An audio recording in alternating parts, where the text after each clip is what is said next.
Hey guys, welcome back to Megha's creation. চলে এসেছি new blog নিয়ে।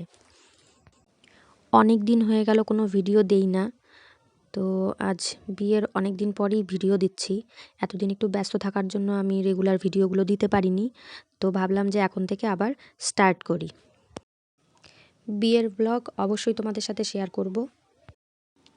ফটোগ্রাফার আগে ভিডিওগুলো দিক, তারপরে ভাবছিলাম যে সেখান থেকে এই ভিডিওগুলো নিয়ে তোমাদের সাথে সেটা শেয়ার করব।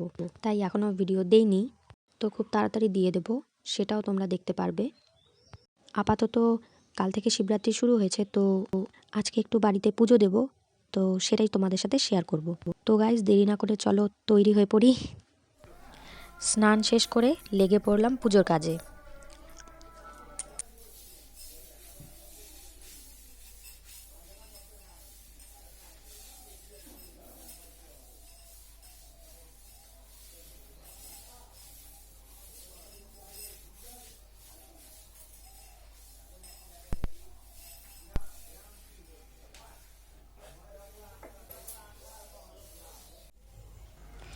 বিয়ের আগে প্রতিবারই শিবরাত্রিতে লুচি পায়েস করে ঠাকুরকে ভোগ নিবেদন করতাম।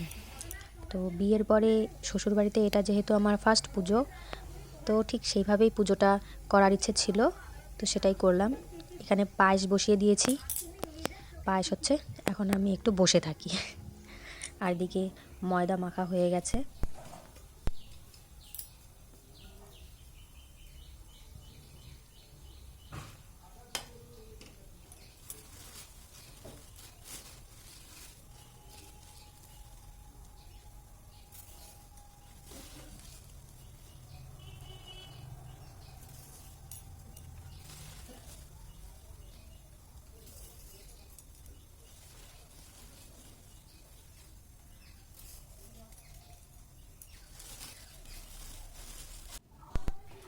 এদিকে আমার পায়েস একদম রেডি, এখন এটাকে আমি ঢেলে নেব।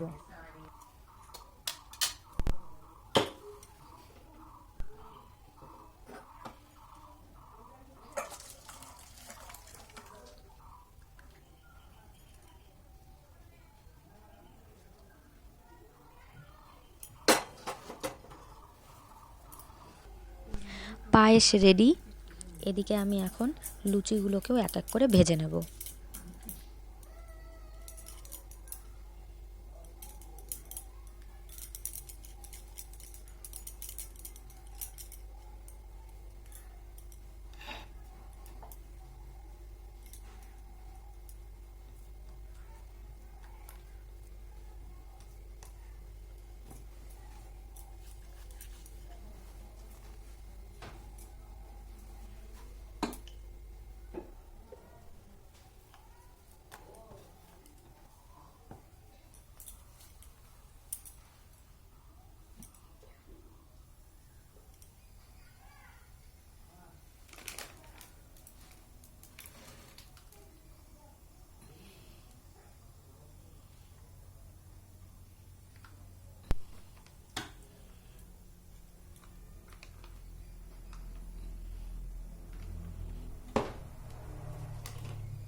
ঠাকুরের ভোগ রেডি, এখন আমি সব সাজিয়ে নেব।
স্টিলের পিতলের বাজি করে দেবো। ওই যে বড় বালতি আছে না ওটা।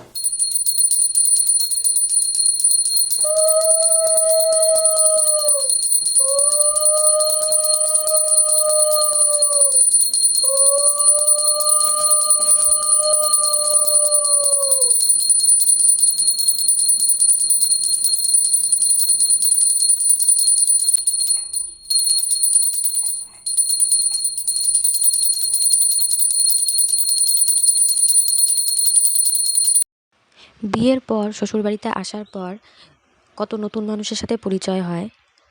তার সাথে সাথে আমি আরেকজন নতুন অতিথি পেয়েছিলাম, আর সে হচ্ছে আমাদের এই গোপাল ঠাকুর, মেজদির ছেলে।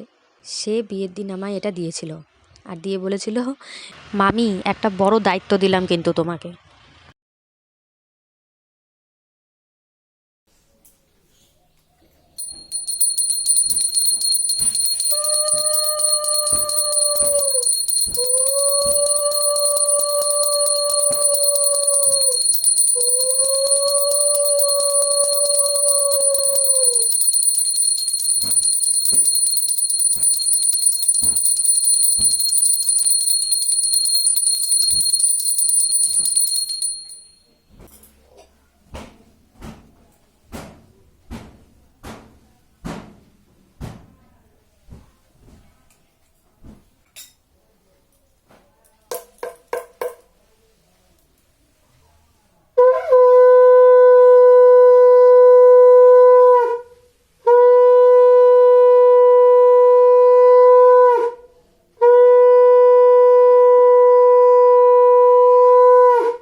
তো এইদিকে পুজো আমার শেষ, ঠাকুর এখন ভোগ গ্রহণ করবে, তারপর আমরা সবাই প্রসাদ খাবো।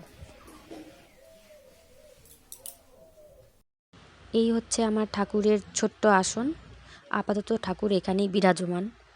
ইচ্ছে আছে কিছুদিন পরে একটা ভালো দেখে সিংহাসন কিনে ঠাকুরকে খুব সুন্দর করে মনের মতো করে সাজিয়ে বসাবো। আজকের ভিডিও এখানেই শেষ করছি। কেমন লাগলো অবশ্যই জানিও, আর তোমরা সবসময় এভাবেই পাশে থেকো।